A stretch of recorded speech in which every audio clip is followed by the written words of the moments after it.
Hey everyone, this is John from John in China. How's it going? This is the third video in my series, John in China. We're going to be having a special treat today, actually. I did an interview with fellow expat, Evan. He's a good friend of mine. He's from Boston. And yeah, it came out really good, so I'm really excited about sharing this with you. If you have any comments, please leave them below. And please subscribe, like, and if you have any questions, please reach out and let us know what you think about these videos. And yeah, enjoy the rest of the video. Right, everyone. Hello again. This is John from John in China. We're here in Shaoxing, beautiful city of Shaoxing.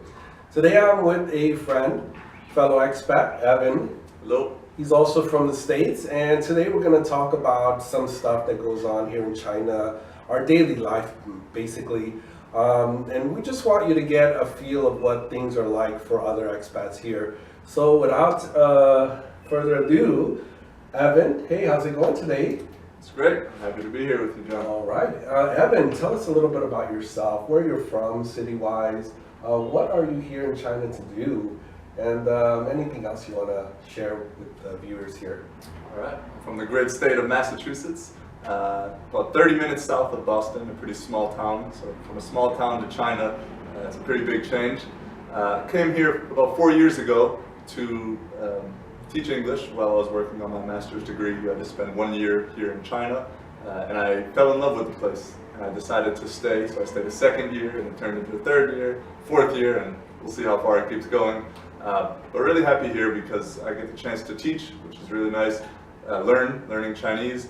And another thing that I really enjoy doing here is I have a football group, American football. I started teaching American football to university students as well as teachers, and anybody who's interested can come. So yeah, teaching American football is another big part of my life here as well.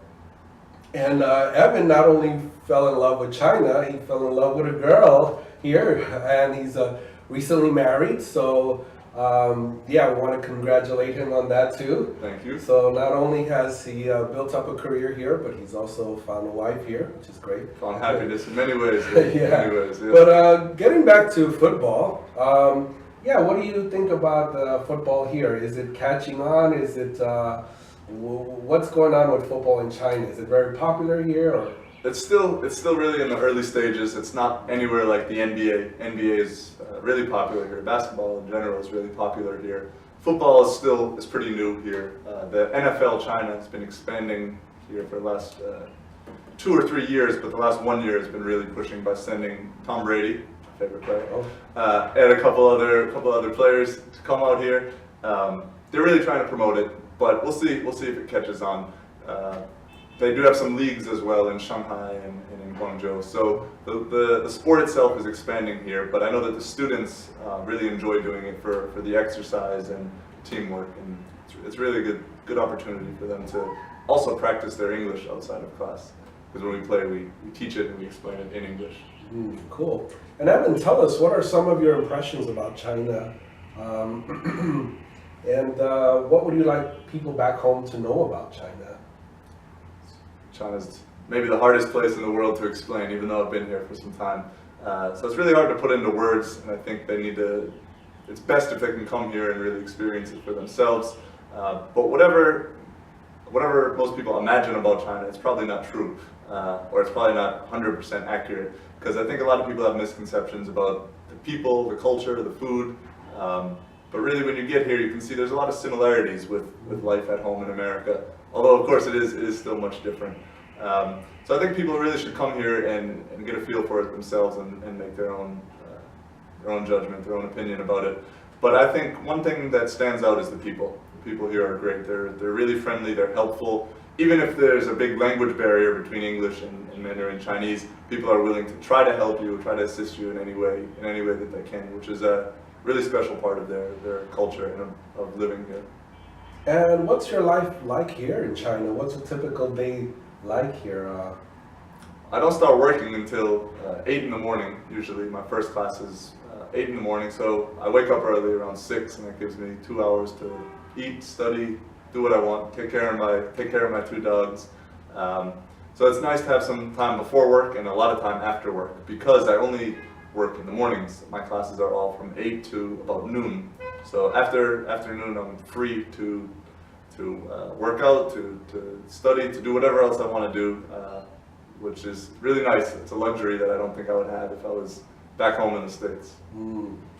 And what would you like to do in the future? What are some of your dreams, some of your aspirations for the future? A big thing for me is I really want to learn Chinese. I want to learn it further, learn it deeper. It's one of the biggest reasons I came to China was my interest in the Chinese language. So I have a long way to go. Don't know how many more years it will take to get where I want to be, but that's a big thing for me. And I would also like to do some things other than just teaching English. Maybe get into business or translation, interpretation, something else using the language. And a big thing for me is I really just want to, I think I've already become, but I want to remain a bridge between Chinese culture and Chinese people and American people, helping Americans come to China, helping Chinese come to America, helping us better understand each other. It's a big part of what I want to do. Yeah, definitely. So if you'd like to contact Evan, actually, we're going to put in the comment section his information, contact information. If you have any questions, any way you want to touch base with Evan, you're definitely welcome to do so, and myself as well. Yeah, and tell us, Evan, if there's anybody out there who's thinking about coming to China, maybe a young person out of college or taking a gap year, would you encourage them to do so? And what kind of things would you advise them to do? Absolutely, 100%. I recommend coming here. If you're unsure, just do it. I think you will enjoy it, and you won't know until you try. And not just for young people graduating college, but for high school friends or friends going from high school into college, really should consider trying to take Chinese language, because it takes a lot of years to learn. It's very useful out here, and I think it'll be useful around the world as well. So I highly recommend trying to learn Chinese. There's a lot of opportunities to come study here as well. So if you get started early, it's really a big benefit. So come to China, don't be afraid, take the risk. All right. We'll be waiting for you. All right, that's very good. Okay, I guess that's a wrap. Thanks so much for watching. I hope to have in the future some interesting interviews with other expats and other content that will be of interest to you guys back home about China. Once again, please like, subscribe, and leave your comments down below. Thanks again for joining us here, and take care.